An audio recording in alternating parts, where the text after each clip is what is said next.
ዘመናዊ ማርዬ እስኪ ልዝፈንልሽ ሙሽራዬ ብዬ። ሰላም ቤተሰብ እንዴት ናችሁ? ደህና ናችሁ ወይ? እኔ በጣም ደህና ነኝ፣ እግዚአብሔር ይመስገን። ባላችሁበት ሰላማችሁ ብዝት ይበልኝ። አቤት እንዴት እንደሚያምሩ! ወይኔ ሩትና አብርሽ ተከስተዋል ትላላችሁ።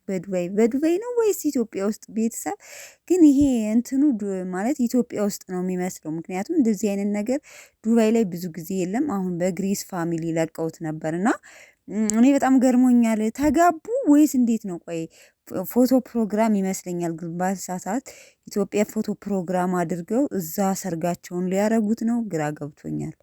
እንዲህ ስሟት አልሳማት እኮ ተሳሳሙ ቤተሰብ ተሳሳሙ ትላላችሁ። እንደዚህ ነው በቃ እውነተኛ ባልና ሚስት አያችሁ። ሶ የሩታና የአብርሽ ለሚዲያ ተብሎ የሆነ ነገር አይደለም። በቃ ዛሬ ነው ያመንኩት ከንፈር ለከንፈር ሲሳሳሙ ማለት ነው። ለማንኛውም የሚመቻችሁ ፎቶ ፕሮግራም ይመስለኛል። ያው ሰርጋቸውንማ ዱባይ ላይ ሊያደርጉ እኮ ዱባይ ላይ ሂደዋል ይመስለኛል አይደለ? እና ያው ከመሄዳቸው በፊት ይመስለኛል እንዳልኳችሁ ፎቶ ፕሮግራም አድርገው አሁን የለቀቁትና ለማንኛውም በጣም ነው የሚያምረው። እውነት በጣም ትለያላችሁ ግሬሶች ማለት ነው። አብርሽ እንግዲህ ምን ልበላችሁ ብቻ ይመቻችሁ። እውነት በጣም ነው የሚያምረው። እና እንግዲህ ሰርጋቸው መቼ እንደሚሆን የሆነ ሰዓት ላይ ተናግረዋል መሰለኝ። ዙሮ በዱባይ ነው የሚሆነው። የምትገኙ የምትመጡ ተጋብዛችኋል ብለዋል። ለማንኛውም ይመቻችሁ። እውነት ለመናገር በጣም ያምራል ፎቶ ፕሮግራሙ።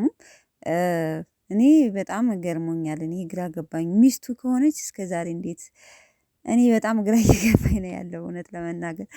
ለማንኛውም ይመቻችሁ። በጣም ነው የሚያምረው። ሩታም ሀበሻ ቀሚሱ ሂዶባታል ማለቴ እንትኑ ቬሎ ሂዶባታል። አብርሽም እንዲሁ ሱፍ ለብሶ እንዴት እንደ አባታቸው እንደሚያምሩ ማለት ነው።